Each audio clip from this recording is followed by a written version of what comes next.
अस्सलाम वालेकुम वरहमतुल्लाहि वबरकातुहू। कैसे हैं आप सब लोग? उम्मीद करती हूँ आप सब ठीक ठाक होंगे, खैरियत से होंगे, शादो आबाद होंगे। अल्लाह पाक सबको शादो आबाद रखे।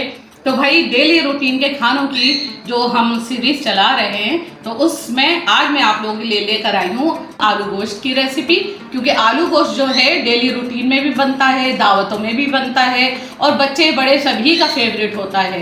और ये गर्मियों की जो दिन हैं तो इनमें ज़्यादा पसंद किया जाता है क्योंकि शोरबे वाला होता है, राइस से, चपाती से, हर तरह से ये बहुत ही मज़ा कराता है। तो मैं लेकर आई हूँ आपके लिए बहुत मज़ेदार सा आलू गोश्त, और ये मैं सर्व करूँगी दो तरीक़ों से, दोनों देसी तरीक़ों से। तो अगर आपको मेरी ये रेसिपी और ये सर्विंग पसंद आ रही है तो अभी से फटाफट से मेरे चैनल को सब्सक्राइब कर लीजिए और देखिए हमने ये आलू गोश्त कैसे बनाया और किस तरह से हमने इसकी सर्विंग की है। तो स्टार्ट करते हैं। बिस्मिल्लाहिर्रहमानिर्रहीम। तो चलिए स्टार्ट करते हैं। चूल्हा ऑन करेंगे। बिस्मिल्लाहिर्रहमानिर्रहीम। ऑयल डालेंगे। बिस्मिल्लाहिर्रहमानिर्रहीम। हाफ कप से थोड़ा ज़्यादा ऑयल लिया हमने, ठीक है। थोड़ा ऑयल गर्म हो जाए। जब तक ये गरम मसाले हैं, छोटी छोटी 2 दालचीनी स्टिक है, ये 1 बड़ी इलायची है और ये 3-4 छोटी इलायची, छोटी छोटी है 3-4 ले लिए, और 4-5 लौंगे हैं, हाफ टी स्पून साबुत काली मिर्चें हैं, ठीक है। ऑयल गरम हो गया है, गरम मसाला डाल देते हैं। बिस्मिल्लाह। ऑयल गरम नहीं हुआ, थोड़ा है बस ऐसे ही चलेंगे। गरम मसाला हो गया है, थोड़ा अच्छी सी खुशबू आ गई है। प्याज डालेंगे, 1 बड़े साइज की प्याज ली बस मैंने।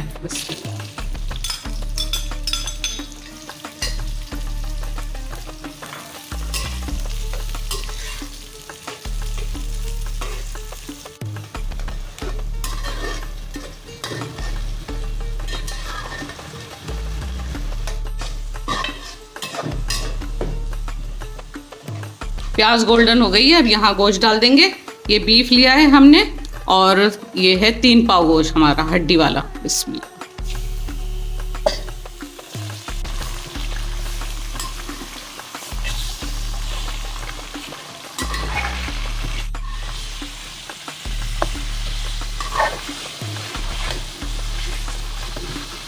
अच्छी तरह भूनेंगे गोश्त को।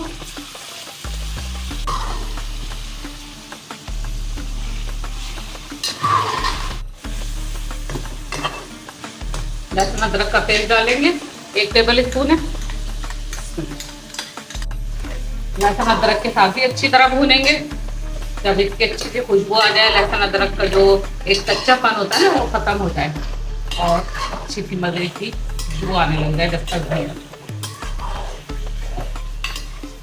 अब ये देखें, बहुत सी बच्चियां बहनें कहती हैं कि भाई हम प्याज इस तरह जैसे फ्राई करके डालते हैं तो वो शोरबे में तैर रही होती है, गलती नहीं है प्याज। मैंने सुना है आजकल बच्चियों से, बहनों से। तो प्याज के जैसे फ्राई करने के तरीके होते हैं। अब जैसे ये देखें मैंने गोल्डन कर दी, शोरबे वाला सालन है ना, तो इसमें हम गोल्डन कर देंगे। गोल्डन कर देंगे तो वो गल जाएगी। जैसे कि अभी आप देखें इसमें भूनते भूनते ही गल रही है ना प्याज, ये सॉफ्ट हो गई है। और अभी ये जब गोश्त गलेगा, इतनी देर पकेगा तो ये बिल्कुल गल जाएगी इसके साथ ही। अब अगर इसे हम जैसे पिंक सा छोड़ दे, कच्चा पक्का प्याज को जैसे हम कच्चा पक्का छोड़ देते ना, जैसे पिंक हो जाती है, तो वो नहीं गलती प्याज, वो फिर तैर रही होती है ऊपर ना शोरबे में। तो इसलिए जब शोरबे वाला सालन बनाते हैं तो उसमें प्याज को गोल्डन कर देते हैं, डार्क नहीं करेंगे वरना जो ग्रेवी है ना वो डार्क हो जाती है और टेस्ट भी खराब हो जाता है सालन का। तो गोल्डन सा फ्राई एकदम करेंगे और वो फिर जल जाएगी एकदम से इसमें। चले जी, कुछ पाउडर मसाले अब डालेंगे हम इसमें। 2 टीस्पून जाएगा धनिया पाउडर, 2 टीस्पून पिसी हुई मिर्चें डालेंगे, लाल मिर्च पाउडर, ठीक है। हाफ टी स्पून से कम है ये हल्दी डाल देंगे। 1 टीस्पून जाएगा नमक और थोड़ा सा और जाएगा क्योंकि मैं 1 टीस्पून डाल रही हूँ तो कम हो रहा है हर बार। जीरा पाउडर जाएगा हमारा 1 टीस्पून, और इसको अच्छा सा कलर देने के लिए जाएगा कश्मीरी लाल मिर्च 1 टीस्पून। अब इसे हम मिक्स करेंगे।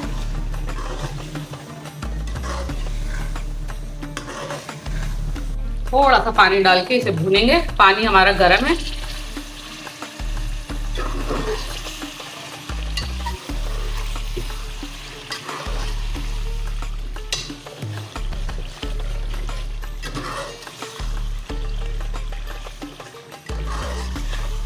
दो तीन मिनट हमने भून दिया अच्छे से। अब ये टमाटर का पेस्ट डालेंगे।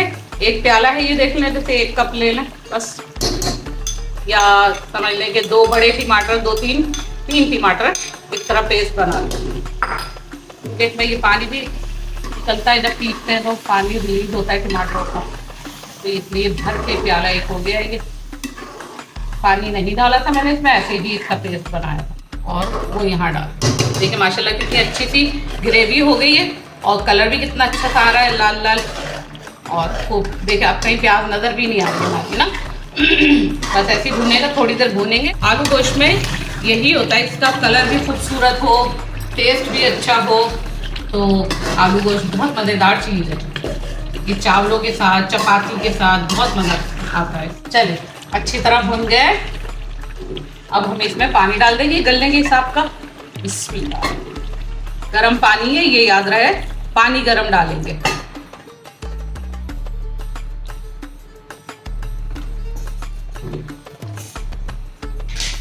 अब आप देखें जैसे आपका बीफ कितनी देर में गलता है, उस हिसाब से पानी डाल दें। तो मैंने तकरीबन 2-3 गिलास डाला होगा, फिर बाद में चेक कर लें बीच में, अगर कम लगे तो फिर गर्म पानी ऐड कर दें इसमें, ठीक है। तो अब हम इसको ढक देते हैं और आंच मीडियम कर देंगे। बीफ को गलने में तकरीबन 40 मिनट तो लगते हैं, 35-40 मिनट, ठीक है, जब तक हम अपने बाकी के काम निपटा लें। तो चले जी सालन चेक करते हैं। बिस्मिल्लाह।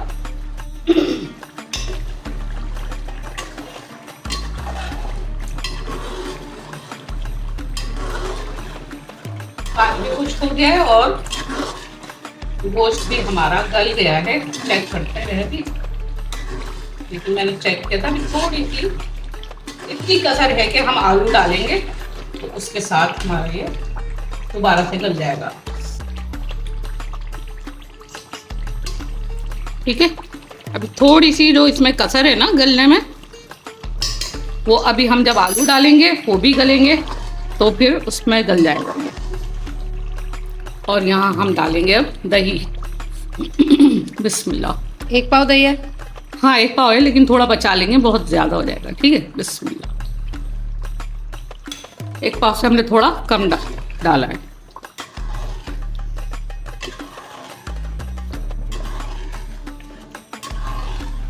अब ये दही पानी रिलीज करेगा ना, इसको थोड़ी देर पकाते हैं, थोड़ा इसका पानी ड्राई करते हैं दही का, फिर उसके बाद हम इसमें आलू डालेंगे। चले आलू डाल देंगे। ये 3 आलू थे बड़े साइज के। बिस्मिल्लाह।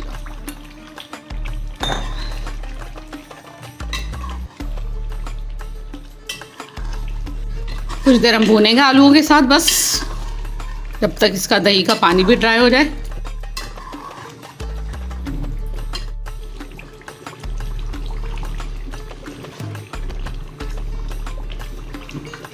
पानी डालेंगे इसमें गरम। बिस्मिल्लाह। जिससे आलू भी गल जाएंगे और हमारी ये ग्रेवी भी बनेगी इसकी सालन की।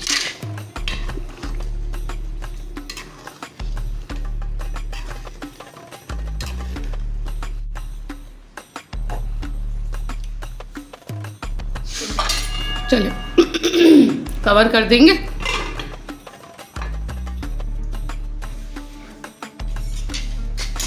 अच्छा, जब तक हमारा सालन तैयार हो रहा है, जब तक हम बगरे हुए चावल बना लेते हैं। बगरे हुए क्या कहते हैं ना, एक आम ज़बान में जिसे जीरा राइस होता है ना, उसे बघारे चावल बोलते हैं। तो वो जीरा राइस हम बना लेते हैं। इसके लिए हम डालेंगे ऑयल। बिस्मिल्लाह। थोड़ा सा डालेंगे, 1/2 कप से भी कम। अच्छा, ऑयल गर्म हो गया तो हम डालेंगे इसमें प्याज। अच्छा, प्याज डाल देंगे, लेकिन ये ज्यादा है प्याज। बिस्मिल्लाह।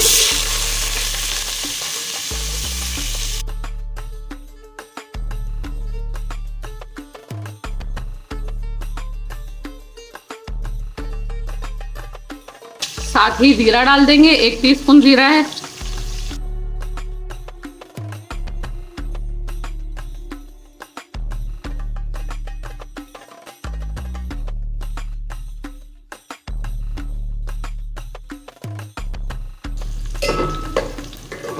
थोड़ा प्याज फ्राई हो जाए थोड़ी सी ज़रा, जैसे मैंने बताया था ना कि पिंक पिंक सी थोड़ी ऐसी रख। अच्छा कितनी है ये, 4-5 हरी मिर्चें डालेंगे, लेकिन इसमें हमने कट लगा लिया है वरना ये फटना शुरू हो जाएंगी फिर फट फट। ये डाल के इसका बहुत मज़ेदार टेस्ट आता है चावलों में। खुशबू बड़ी अच्छी आती है जी। प्याज हो गई हमारी ये इस तरह से थोड़ी सी सॉफ्ट हो गई है, बस कलर नहीं लाना है हमें। तो हम यहाँ डाल देंगे चावल। चावल हमने लिए थे 1 गिलास, समझे ये 1 गिलास भर के मैंने लिया था, वॉश करके भिगो दिया इन्हें। कितने, आधा घंटा भिगोया हमने, वो है ना ये बासमती राइस। हाँ, तो बस 20-25 मिनट आधा घंटा बस इतना ही इनको भिगोते हैं। पानी डालेंगे, बिस्मिल्लाह। अब मैं तो अंदाजे से डाल देती हूँ भाई, आपको बता नहीं सकती कि कितने गिलास डालना है कितने नहीं। अब चावल देख लें आपके जैसे चावल हो। पानी थोड़ा और डालेंगे, बिस्मिल्लाह।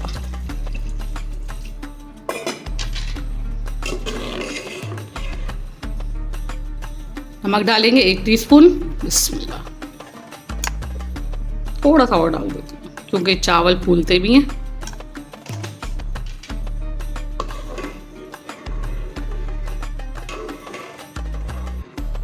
कवर कर देंगे। सालन देख लेते हैं, बिस्मिल्लाह। जोरों शोरों से सालन हमारा पक रहा है माशाअल्लाह। आलू मैंने कुछ ज्यादा कर दिए लग रहा है ना? जी अम्मी। अब तुम लोगों को खाने पड़ेंगे आलू। बिल्कुल भी नहीं। चावलों में उबाल आ गया है देखो। अब इसको थोड़ी देर खुला पकाएंगे।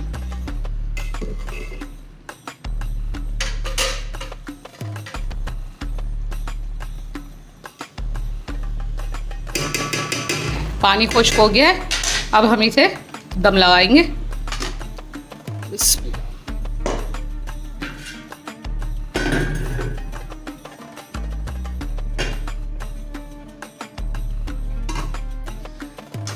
अब 4-5 मिनट हम आंच को तेज रखेंगे ताकि तवा गर्म हो जाए अच्छी तरह और स्टीम बन जाए। फिर हम दम वाली आंच कर देंगे, 10 मिनट दम लगाएंगे। ठीक है, चेक करते हैं आलू गल गए होंगे। बिस्मिल्लाह।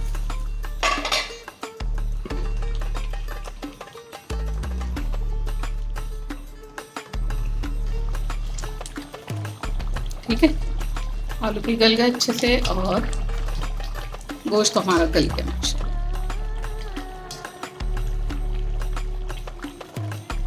सॉफ्ट हो रहा है बिल्कुल।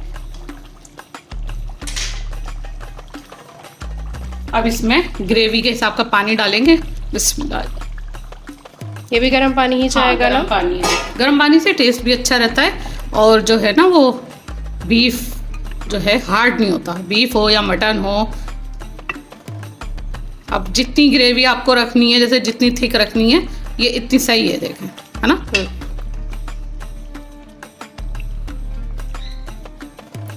अब इसमें बस हम आखिरी कुछ चीज़ें डालेंगे। ये 3-4 हरी मिर्चें डाल देंगे जो कि आलू गोश्त की जान होती है, हरी मिर्च और हरा धनिया डालेंगे कुछ, बिस्मिल्लाह। 1/2 टीस्पून गरम मसाला पाउडर डालेंगे, बिस्मिल्लाह। ये हमारा होममेड गरम मसाला है, बहुत शानदार है ये, टेस्ट और खुशबू डबल कर देता है खानों की। तो अगर आपको इसकी रेसिपी चाहिए तो ज़रूर चैनल का विज़िट कीजिए, आपको मिल जाएगी।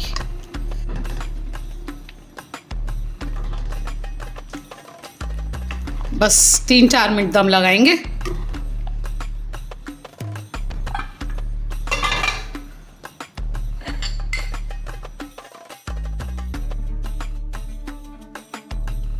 चलिए चावल डिश आउट करते हैं, बिस्मिल्लाह।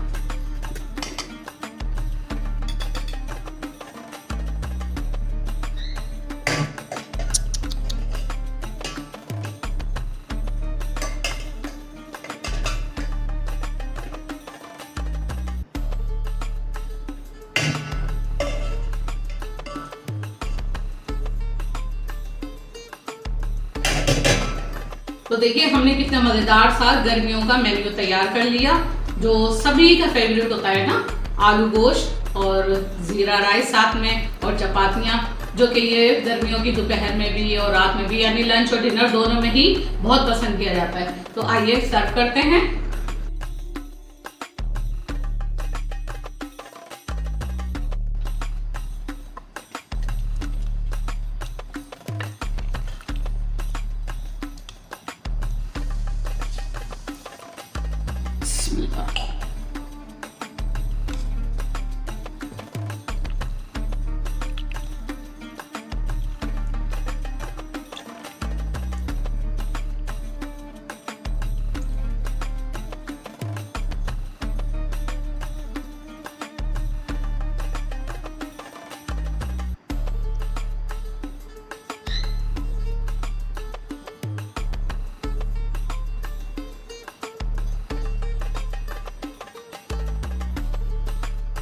तो चलिए जी, हमारा मज़ेदार सा आलू गोश्त, चावल और चपातियाँ तैयार हैं, और मैं दो तरीके से आपको ये सर्व करना दिखाती हूँ। एक तो हमारे राइस हो गए, और दूसरा जो है हमारा ये देसी तरीका कि हम जब ये आलू गोश्त बनता है शोरबे वाला सालन, तो खूब रोटी चूर करके उसमें खूब खाया जाता है ऐसे ही। तो दोनों तरीके से खाया जाए, राइस के साथ भी और इस तरह चपाती तोड़ के हाथ से मल मल के, तो दोनों तरीके से ये चट हो जाता है, इतना मज़ेदार लगता है आलू गोश्त। तो मैं देसी तरीके से रोटी तोड़ के जो शोरबे में इस तरह खाते हैं वो भी मैं सर्व करके आपको दिखाती हूँ। तो मैं दूसरा ये देसी तरीका भी आपको दिखाती हूँ, ताकि फिर आपका भी दिल ललचाए और जल्दी से आप ये आलू गोश्त बनाएं, खाएं और फिर मुझे बताएं कितना मज़ा आया आप लोगों को।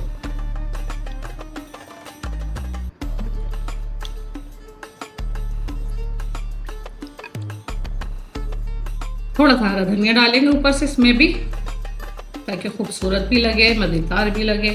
अब आप इसके साथ चाहें तो सलाद भी बना सकते हैं, प्याज और खीरा वगैरह ये साथ में सलाद बना लें तो और मज़ा आ जाएगा, ठीक है ना। तो चलें टेस्ट करके बताते हैं कि कैसा लग रहा है हमारा ये आलू गोश्त और चावल, और ये जो इसको क्या कहेंगे देसी स्टाइल।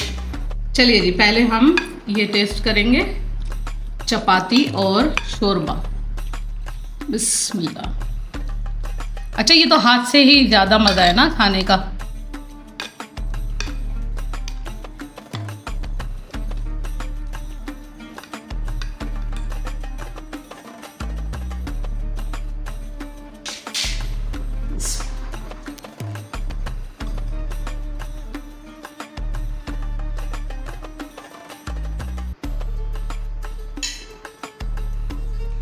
मज़ा आ गया।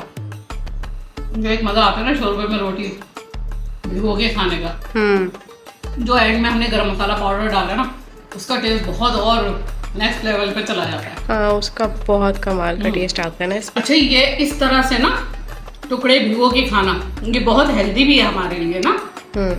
गर्मियों में ये हमारे लिए बहुत फायदेमंद है। कोई भी लौकी गोश्त वगैरह जो भी इस तरह से बनाए, उसमें टुकड़े भिगो के इस तरह से खाएं, तो ये हमारे लिए, हमारी सेहत के लिए भी बहुत अच्छा होता है।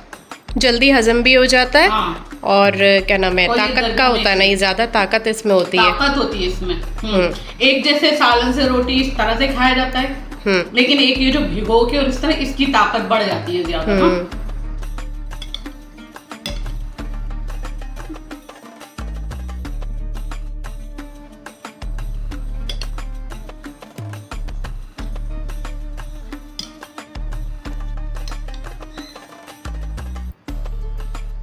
बीफ भी कितना अच्छा गल गया है।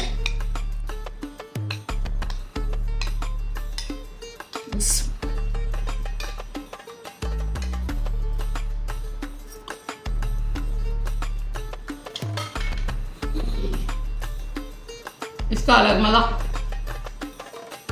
चावलों के साथ एक अलग मज़ा होता है, और रोटी के साथ, चपाती के साथ एक अलग होता है। माशाल्लाह दोनों के साथ बहुत मज़ेदार, और बहुत मज़ेदार ये आलू गोश्त बना है। तो आप लोग ज़रूर बनाइएगा और मुझे बताइएगा कि आपको कैसी लगी हमारी ये रेसिपी ना। बस हमारी वीडियो फुल वॉच किया करें और लाइक किया करें, शेयर किया करें, ताकि ज़्यादा से ज़्यादा वीडियो आगे लोगों तक पहुँचे, ठीक है। और मतलब और अच्छी वीडियो आप लोगों को इसी तरह की मिलती रहेंगी, इसी तरह के मज़े के खाने आपको मिलते रहेंगे। तो उसके लिए चैनल को जल्दी से सब्सक्राइब कर दीजिए, ताकि फ़ौरन आप तक हमारी वीडियो पहुँच जाए। तो बस इसी के साथ इजाज़त लूँगी।